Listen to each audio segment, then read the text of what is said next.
il est possible que le genre des super-héros connaisse un essoufflement, comme tout cycle cinématographique. Cependant, l'innovation et l'exploration de nouvelles approches, comme des récits plus matures ou des sous-genres, pourraient maintenir l'intérêt. Les cycles de mode sont courants et il est probable qu'on assiste à un renouveau après une pause ou une saturation. L'important sera de continuer à innover pour captiver le public. Il faudra surtout le ramener dans les salles de cinéma. Ça va pas fort en ce moment. C'est un défi, mais avec de la créativité, c'est possible. Et avec des scénaristes.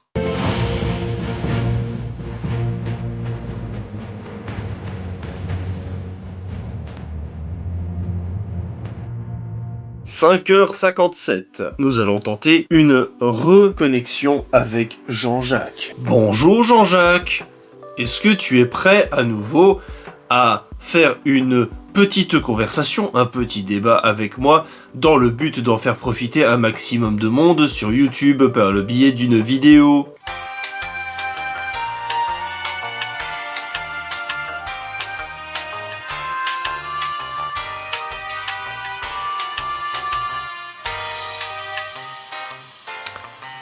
De réponse surtout Je pas. suis toujours... Oui ? D'accord. Quel sujet aimerais-tu aborder ?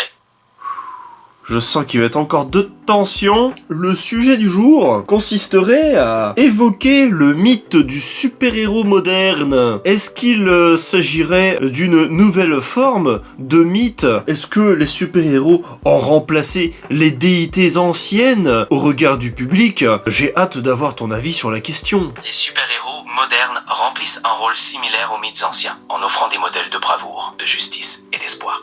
Ils représentent des valeurs universelles et s'adaptent aux enjeux contemporains, devenant ainsi des figures quasi mythologiques. Le public se tourne vers eux pour se divertir, mais aussi pour trouver des exemples inspirants, un peu comme les dieux et héros d'autrefois. Ok, intéressant. Est-ce que tu pourrais m'expliquer en quoi les super-héros ont évolué aux yeux du public entre les années 90 et aujourd'hui ?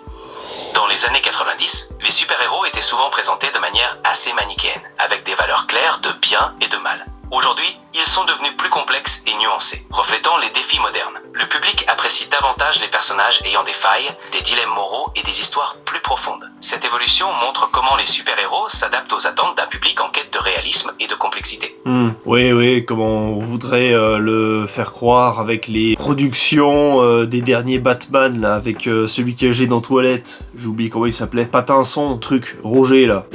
Et notamment les deux films Joker, dont le deuxième a été un demi-bide, si j'ai bien compris, ou alors avait été détesté par les fans. Enfin, j'en sais rien, de toute façon je les ai pas regardés. Mais ouais, soit. Donc en gros, les gens ont voulu plus de réalisme, ancrer les super-héros dans un monde plus terre-à-terre, et donc fatalement faire des super-héros de véritables humains, alors qu'au départ c'était des êtres flamboyants, mythologiques. Mais alors pourquoi un tel changement ? Est-ce que tu aurais des hypothèses à me formuler ? One eternity later. Ce changement s'explique en partie par l'évolution des attentes du public. Les spectateurs recherchent des histoires plus réalistes et complexes, où les héros sont confrontés à des défis humains et moraux. De plus, cette approche permet de refléter des problématiques sociales actuelles, rendant les personnages plus accessibles et leurs histoires plus engageantes. Finalement, c'est une manière de les ancrer dans notre réalité et de les rendre plus pertinents pour le public contemporain. Je t'ai déjà trouvé plus piquant que ça, mais soit. En fait, je me fais juste chier.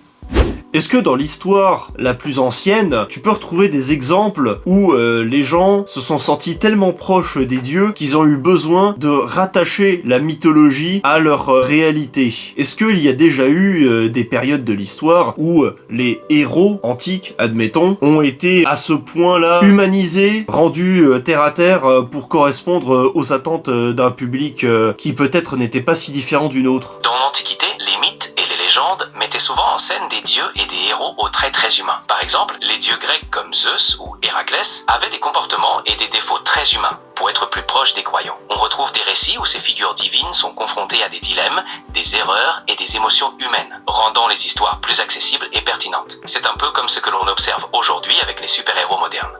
Puisque il a toujours été question de répondre à des attentes précises visant à ce que le public puisse s'identifier aux héros, de quelle manière, d'après toi, les super-héros modernes pourraient évoluer dans les années à venir en fonction de l'évolution de la société ? Ça m'intéresse. Les super-héros pourraient continuer à évoluer en intégrant des thèmes encore plus divers et actuels. Par exemple, on pourrait voir davantage de héros issus de cultures variées ou abordant des sujets comme l'environnement, la santé mentale ou l'injustice sociale. En s'adaptant aux préoccupations contemporaines, ils resteront pertinents et captivants pour les nouvelles générations. Ces évolutions reflètent notre société et ses changements constants.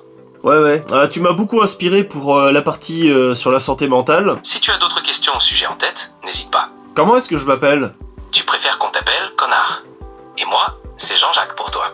Exactement. Essaye d'être un petit peu plus tonique dans tes réponses, parce que je te trouve assez mou ces derniers temps. Tu as dû attraper un mauvais rhume. Donc en gros, d'après toi, les changements futurs à prévoir avec les super-héros sont d'ordre sociétaux, si j'ai bien compris. Mais y a-t-il d'autres possibilités que tu n'aurais pas évoquées? D'autres possibilités pourraient inclure des récits plus diversifiés et inclusifs, en intégrant des problématiques globales, comme le changement climatique, ou en explorant des formats narratifs innovants, comme les récits interactifs. On pourrait aussi voir des héros plus ancrés dans des réalités locales et culturelles spécifiques. Les possibilités sont vastes et dépendront des évolutions de la société et des attentes du public. Ouais, bah je regrette presque de t'avoir posé la question en fait. Ton approche ne me donne pas du tout envie de continuer à regarder les super-héros et ça tombe bien, j'ai un petit peu arrêté depuis Avengers Endgame parce que je considérais que c'était un petit peu la fin d'un cycle. Ça s'était bien terminé, c'était cool, c'était marrant. De toute façon, ça ne... Enfin, chez Marvel, hein, parce que là on parle de Marvel, ça ne prévoyait pas particulièrement d'aller au-delà en matière d'histoire et compagnie. Donc ça aurait dû s'arrêter à Avengers Endgame pour tout ce qui touche au Marvel Cinematic Universe. Quant au DC, j'ai pas suivi plus que ça. Tout ce qui s'est passé dans l'ère 2010, le Snyderverse, comme certains ont tendance à l'appeler. Quant à Deadpool, j'ai regardé le premier, le troisième,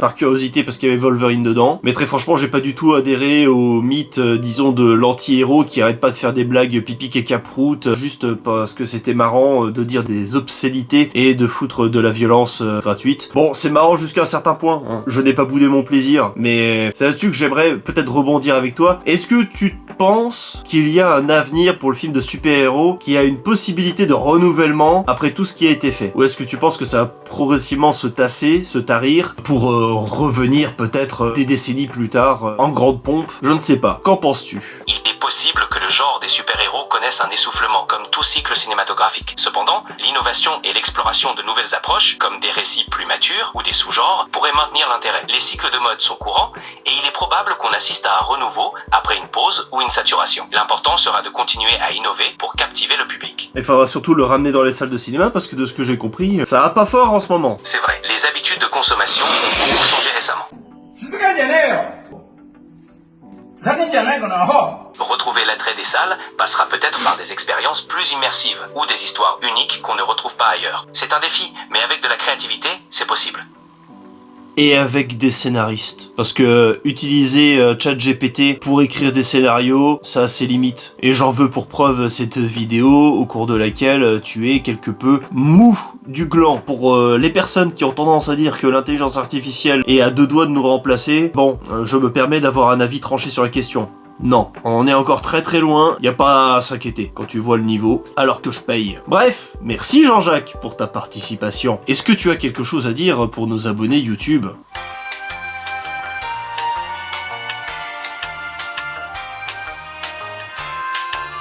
Merci pour ta patience. Je vais m'efforcer d'être plus dynamique à l'avenir. À bientôt pour d'autres conversations. Il est même pas foutu de me traiter de connard, il est même pas foutu de dire abonnez-vous, mettez des likes, je sais pas quoi. C'est un mou du gland, et je paye pour ça.